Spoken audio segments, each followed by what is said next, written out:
Padre, te suplicamos que en el día de hoy, Señor, nos permitas estudiar tu palabra, nos permitas entender, Señor, los dichos de tu boca, nos permitas comprender, Señor Jesús, lo que el Espíritu Santo escribió e inspiró en estas letras de las Sagradas Escrituras. Gracias, Jesús, por la oportunidad que tenemos de meditar en ellas. En el nombre de Jesús, bendice la mente de los hermanos que pueden acompañarme en el estudio de esta porción bíblica. En el nombre de Jesús, te alabamos y te damos la honra y la gloria. Amén y amén. Muy bien, hermanos, Dios les bendiga. Estamos ya en el estudio número 50, fortaleciendo a los nuevos creyentes, Y recuerden, estamos siempre en el libro de los Hechos. Seguimos en el capítulo 14. Hoy terminaremos el capítulo 14 del libro de los Hechos. Así es que nos vamos a los versículos 21 al 28 en esta ocasión.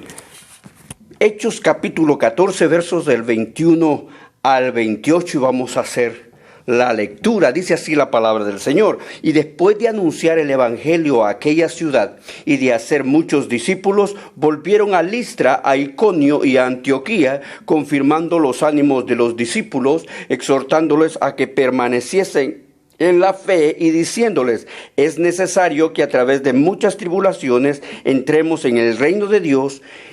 Y constituyeron ancianos en cada iglesia, y habiendo orado con ayunos, los encomendaron al Señor en quien habían creído. Pasando luego por Pisidia, vinieron a Panfilia, y habiendo predicado la palabra en Perge, descendieron a Atalía. De allí navegaron a Antioquía, desde donde habían sido encomendados a la gracia de Dios para la obra que habían cumplido. Y habiendo llegado y reunido a la iglesia, refirieron cuán grandes cosas había hecho Dios con ellos y cómo había abierto la puerta de la fe a los gentiles. Y se quedaron ahí mucho tiempo con los discípulos. Cuando dejamos el estudio anterior, nos ubicamos con Pablo en Derbe, donde es bastante breve el relato de su estadía en Derbe, incluso más breve que los hechos en Listra. Pero no se deja de resaltar el resultado de la obra misionera, que fue anunciar el evangelio y hacer muchos discípulos. Así que, aun en situaciones adversas, el éxito les acompañaba. Hablemos un poco de Derbe, vayamos al mapa para ubicarnos geográficamente. Muchos de ustedes tienen una sección de mapas al final de sus Biblias. También aquí hay unas hojas con las copias que usted puede tomarse una, y también pues lo estamos publicando aquí en las pantallas. Muy bien, Derbe, también llamada Derbeía, era una ciudad pequeña en la provincia romana de Galacia en el tiempo de estos relatos. Ubicada al este de Frigia, en la península de Anatolia, o llamada comúnmente el Asia Menor. Era la última ciudad tierra adentro en territorio romano, sobre un camino que corría de este a oeste al sur de Galacia, Laconia de hoy. Camino que se usaba tanto militar como comercialmente, lo que la hacía una ciudad estratégica e importante en la región. En este relato la ubicamos a unos 90 kilómetros de Listra aproximadamente, de donde Pablo había sido arrojado, como recordamos, y a unos 83 kilómetros al sureste de Iconio.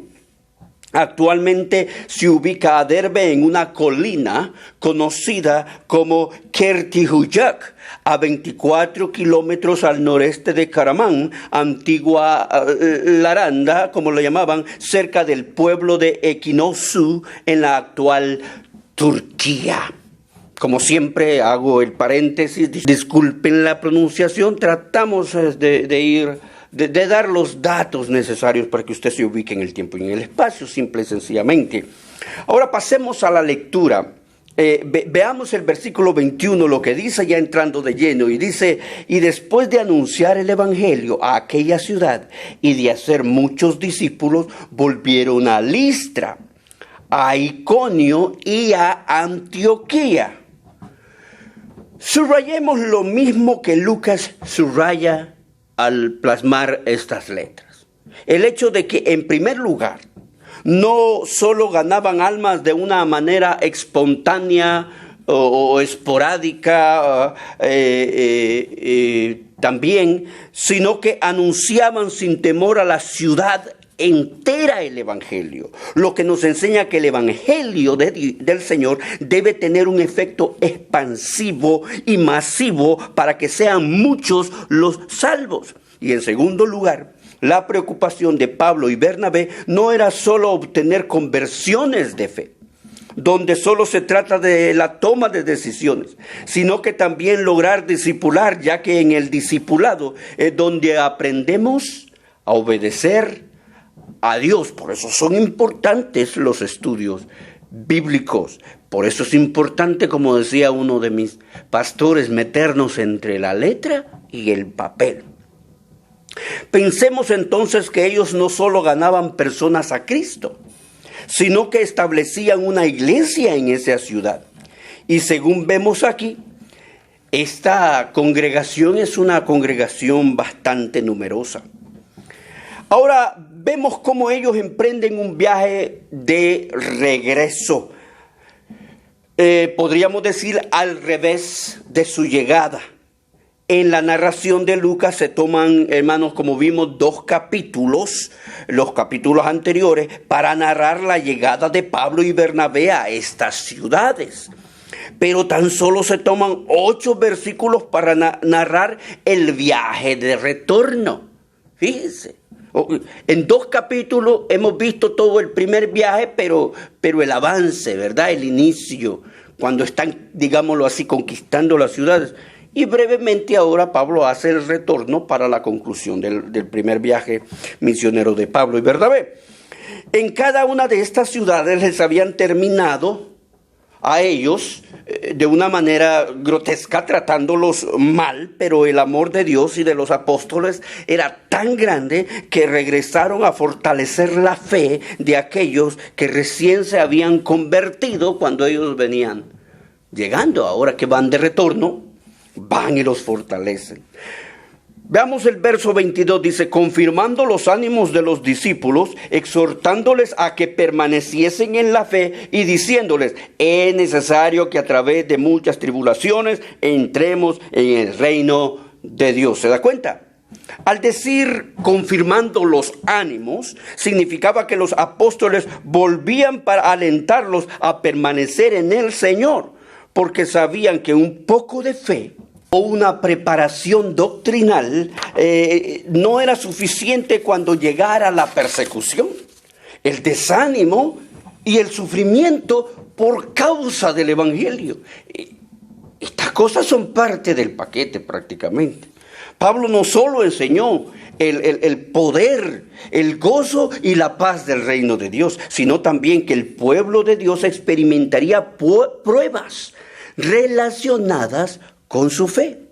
Ellos les estaban demostrando con sus palabras, con sus vidas. Estos discípulos les estaban demostrando a los recién convertidos y con sus vidas y con su propio sufrimiento, que los momentos de tribulación no siempre podían o debían ser evitados, sino que les hace recordar que la victoria viene después de librar la batalla de la fe y que el triunfo se alcanza al atravesar la prueba.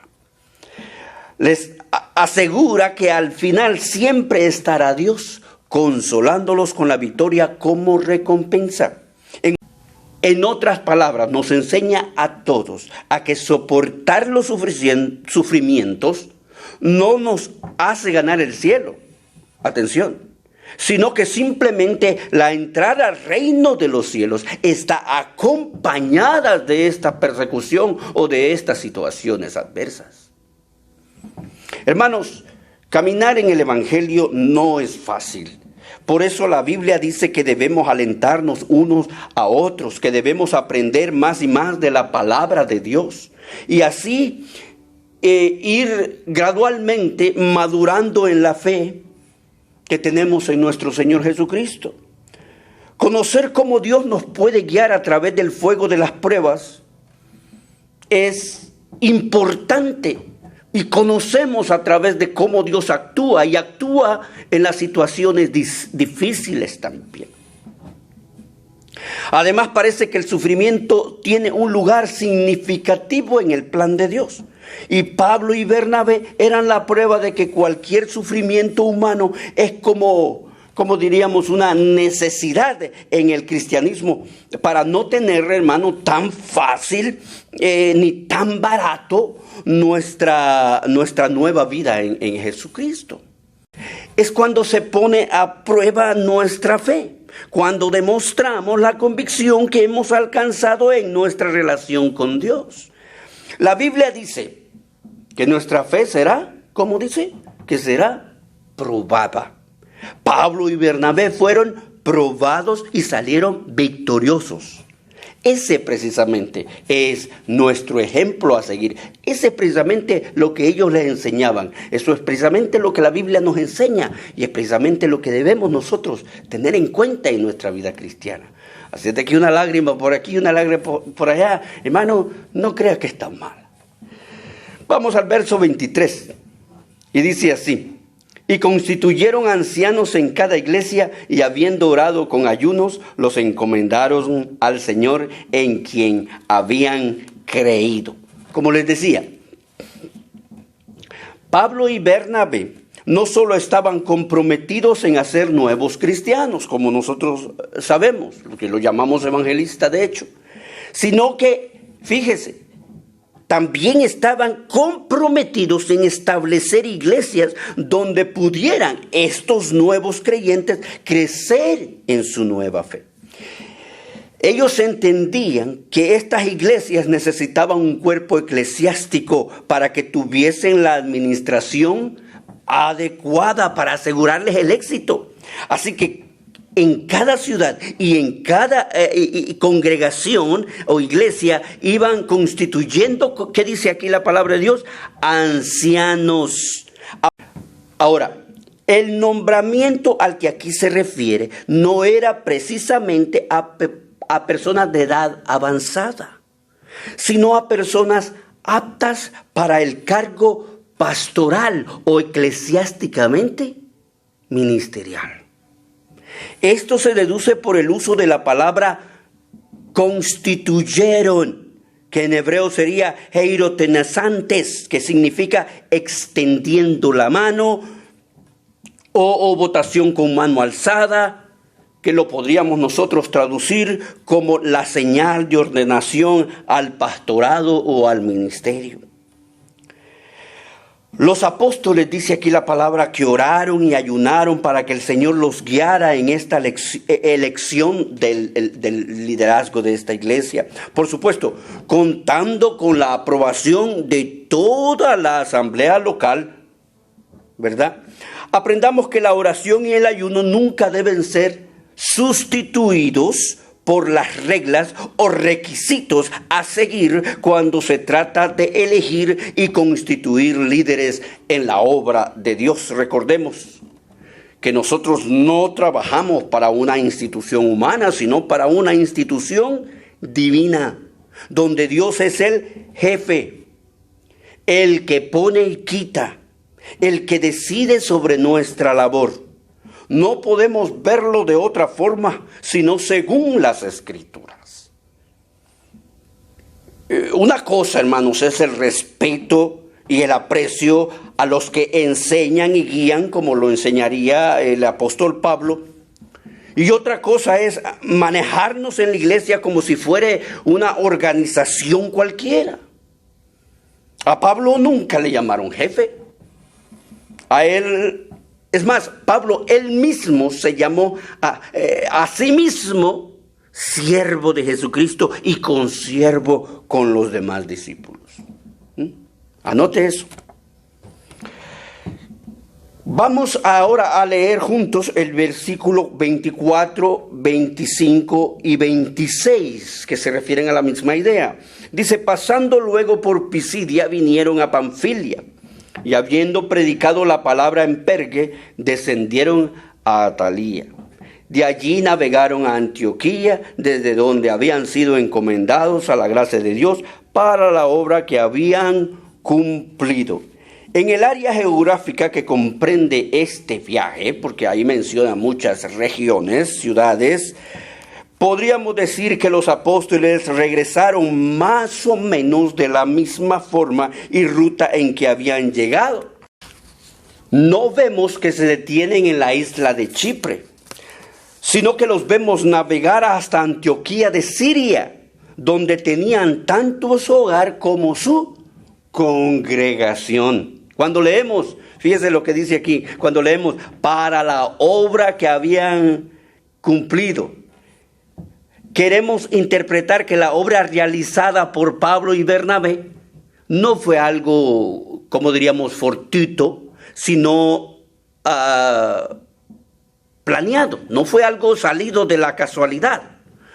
Fue un viaje misionero con objetivos reales a conseguir, con una planeación, decimos, determinada. Por eso, pasara lo que pasara, ellos llevaban el bosquejo de una estrategia que les asegurara los resultados que ahora, muy gozosos, van a rendir en cuentas a quienes les habían enviado. Así termina el verso 26, ¿verdad? Por eso muchos creemos que la obra de Dios debe llevarse a cabo no solo con lo que Dios revela en el momento, hermano, sino también con una preparación académica adecuada en lo posible, en una visualización de lo que queremos llevar a cabo. Esos planes no solo se los traemos a Dios para que Dios los apruebe, sino que nacen en una relación de búsqueda de la voluntad de Dios. Es altamente, hermano, recomendable que el siervo de Dios se prepare. Hoy día hay muchos recursos disponibles, de verdad que sí, porque la Biblia dice que el pueblo, como dice, perece por falta de conocimiento. Y es el Espíritu Santo que nos llena de este conocimiento cuando la experiencia de otros escritores, maestros, eruditos de la palabra, evangelistas, nos ayudan a entender el deseo del Señor para con su iglesia.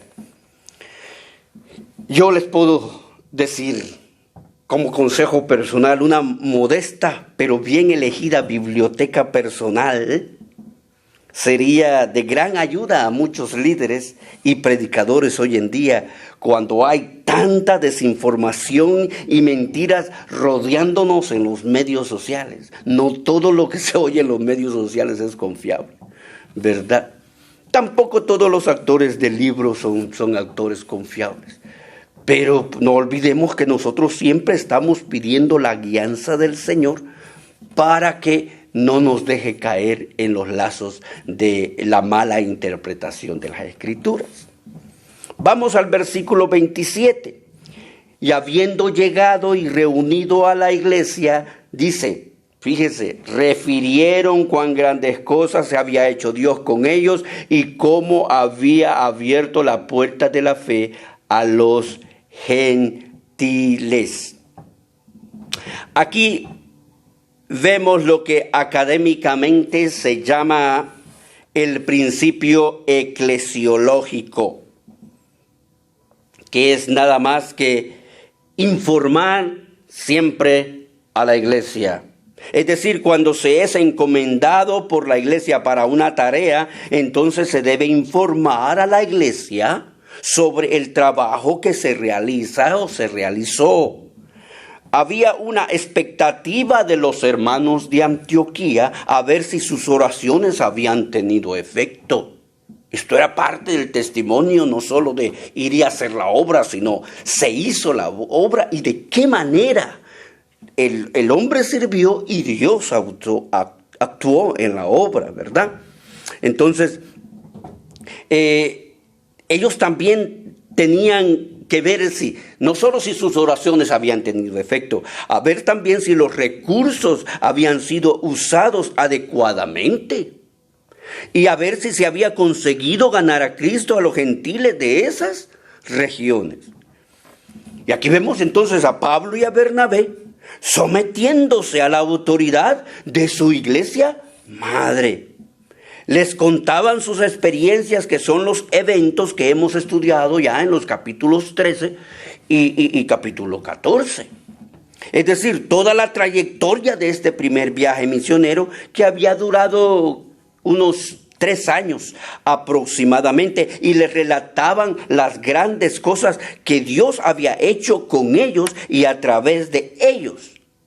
Es claro que el énfasis principal de su reporte era la presencia y la dirección de Dios en toda la obra llevada a cabo. Es aquí donde vemos el otro principio académico, que sería el principio teológico, que es simplemente depender solo de la gracia de Dios. Recordemos que esta iglesia donde están ahora les había encomendado a la gracia de Dios, dice la palabra. Por eso, al relatarles lo sucedido, no testifican de sí mismos, ni de su valentía, ni de su coraje, ni menos del apego y del éxito de la estrategia misionológica para alcanzar a los perdidos, sino que resaltaban con gran esmero cómo Dios mismo fue quien les proveyó y les abrió las puertas, y cómo Dios llegó a tocar el corazón tanto de tanto gentil. Fue Dios entonces prácticamente que hizo que estos gentiles abrieran sus oídos y sus corazones a la predicación de Pablo y Bernabé. Pablo fue muy elocuente, digámoslo así, al exponer la doctrina de la gracia. Y aquí lo vemos relatando cómo lo estaba prácticamente incluso aprendiendo en su propia vida, porque él estaba viendo lo que la palabra que el Espíritu ponía en su boca hacía efecto en la vida de las personas. Muy bien, jamás estará de más rendir cuentas de nuestro trabajo ministerial a quien lo requiera. Mucho más si es la iglesia que nos encomienda para la tarea. Un buen siervo de Dios no tiene nada que esconder de su labor, pero sí mucho por qué testificar de la provisión divina en todo lo que hacemos para Dios. El siervo que se maneja adecuadamente no tiene ningún problema en rendir cuentas, en mantener una conciencia limpia, ¿verdad? Aquí también incluimos aquel principio de a Dios lo que es de Dios y al César lo que es del César, ¿verdad? Así es de que Pablo y Bernabé, muy honestamente, muy gozosos, muy orgullosos de dar testimonio de la obra realizada, de la obra misionera. A ellos se les puso ciertos recursos en las manos, a ellos se les encomendó ciertas tareas, y ellos felizmente están demostrando que cumplieron con todo eso, ¿verdad? Así es de que hoy en día no tiene que haber ningún problema en ninguna organización cristiana evangélica en rendir cuentas de cómo Dios está llevando la obra al Señor. Por supuesto a las personas también adecuadas, ¿verdad? Y a las personas que el Señor nos indique. Vamos a leer el verso 28 para terminar. Y dice, y se quedaron ahí mucho tiempo con los discípulos. Este es el final del capítulo 14, como ya lo hemos dicho en la introducción. Lo que sugiere es que Pablo y Bernabé se tomaron un largo descanso ministrando y siendo ministrados, sanando sus heridas corporales, fortaleciéndose entre el amor de los hermanos y esperando la nueva orden del Señor. Nunca debemos olvidarnos de que somos seres humanos. Es necesario un equilibrio entre nuestra vida ministerial y nuestra vida particular. A Dios no le servimos enfermos, tómelo en cuenta, siervo. No le servimos enfermos ni maltratados. Dios nos necesita con vitalidad y fuerza para cumplir con su obra, que aunque es desgastante, es siempre gratificante. Así es de que no estoy hablando precisamente de que el siervo tiene que tomarse vacaciones, pero tenemos que buscar la guianza del Señor para mantener un equilibrio entre la iglesia y nuestros deberes eclesiásticos y nuestros deberes como esposos y nuestros deberes como padres, ¿verdad? A veces vemos que tenemos el hijo del pastor, la hija del pastor no rinden un buen testimonio. Yo recuerdo, por ejemplo, una vez me dijo un muchacho, yo estaba, eran como unos 8 o 10 hermanos, y me dice, y todos íbamos a la iglesia, y yo recuerdo como mi papá nos dejaba en la ven, y él se iba a platicar con los hermanos, y nosotros en la ven con el gran calor, esperándolo, que él terminara de hacer su obra en la iglesia, y yo por eso no le tengo buen sabor a regresar al cristianismo. Así es de que démonos cuenta que nuestro primer ministerio está en casa y nosotros mismos. No es ningún pecado, pastor, que usted se dedique un poco a usted, no es ningún pecado, hermano líder, de que usted se dedique un poco a usted. El problema es cuando nosotros desplazamos a Dios para dedicarnos a nosotros. Ese es el problema, ¿verdad? Pero mientras estemos dedicándole a Dios lo que corresponde y a nuestras vidas lo que corresponde, el Señor va a estar bendiciendo en ambas direcciones. Eso hizo Pablo aquí, se quedó mucho tiempo con los discípulos. Él no solo ministraba, también se dejaba ministrar, ¿verdad? Bien, si vamos a hacer un resumen entonces de lo que ha pasado en este capítulo, digámoslo así, o básicamente en estos últimos versículos, entonces podemos decir que, en primer lugar, confirmaron los ánimos de los discípulos. En segundo, constituyeron ancianos en cada iglesia y dejaron iglesias organizadas. Nada de al azar y a ver qué pasa. Nada de a ver qué siento. Ojo, nada de a ver qué siento. No, organizaron iglesias, ¿verdad? Había una organización eclesiástica determinada para que nada se saliera de orden ni de contexto. Y tercer resumen que podemos hacer, contaron a su iglesia lo que Dios había hecho en su primer viaje misionero. No tuvieron ningún problema en rendir cuentas a su iglesia central, ¿verdad? De lo que estaban haciendo, de los beneficios que se había conseguido con lo que se les había encomendado. Ahora, antes de irnos, hermanos, no queremos olvidar cómo volvieron a cada ciudad de la que fueron expulsados para enseñarnos, hermanos, que nada ni nadie puede parar el avance de la obra del Evangelio de nuestro Señor Jesucristo. Como dice la Biblia, por amor de su nombre es que el Señor Jesús no permite que su obra se detenga. Así es de que a mis hermanos líderes, consiervos, confiemos en el Señor, sigamos adelante, siempre en el asunto. Lo vimos, pasaron momentos difíciles que cualquiera pudiera haber dicho, no sigo más, pero estos hombres no renunciaron. Estos hombres no dijeron, de aquí ya no sigo. Esto está muy pesado. No, al contrario. Le dejaron todo en las manos a Dios, pero hicieron su mayor esfuerzo para cumplir con el ministerio. Y Dios estuvo en el asunto. Dios está en el asunto, hermano, por más difícil que usted y yo tengamos la obra del Señor. Hermano, yo predico, no vienen, hermano, yo hago, no atienden, hermano, mire, hermano, siga trabajando para el Señor. Recuerde lo que dijimos y lo que aprendimos aquí. Esta es una institución divina, no es una institución humana. Tenga paciencia. Usted sigamos haciendo la obra del Señor. El que nos empleó es Cristo y el que nos paga es el Señor también. Amén.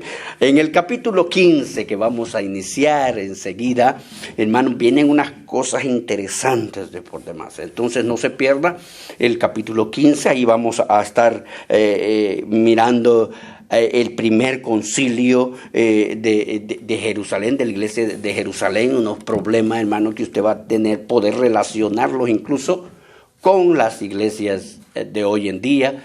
Y vamos a ver cómo fueron resueltas en el libro de los Hechos, y de esa manera vamos a aprender cómo en nuestras congregaciones también podríamos resolverlas. Así es de que el Señor nos llene de su sabiduría y de su paz. Amén. Y recuerde, no queremos irnos sin decirle, amigo, hermano, usted que nos escucha, si nunca ha recibido a Cristo como su Salvador personal, hermano, no sabe lo que se pierde. Así es de que entréguele su corazón al Señor. Se lo aconsejamos, se lo recomendamos. Si gusta orar con nosotros y entregarle su vida al Señor, ore de esta manera. Dígale, Señor Jesús, yo te recibo hoy como mi único y suficiente Salvador personal. Yo creo que eres Dios, que moriste en la cruz por mis pecados. Yo sé, Señor, que en este momento recibo tu perdón por tu infinita misericordia. Gracias por salvar mi alma hoy. En el nombre de Jesús. Amén y amén. Muy bien, hermanos, que el Señor les bendiga. Recuerde seguirnos en nuestra página de Facebook, donde estamos posteando regularmente estos estudios bíblicos que serán de mucha bendición para su vida. Se lo garantizamos, porque la palabra del Señor nunca regresa vacía. Muy bien, hermanos, vamos a orar y nos vamos a despedir esta noche. Padre que estás en los cielos, esperamos que este mensaje haya sido de edificación para tu vida. Somos el Tabernáculo Maranata de Pearland, Texas, presentándote a Jesucristo como el camino, la verdad y la vida eterna. Dios te bendiga.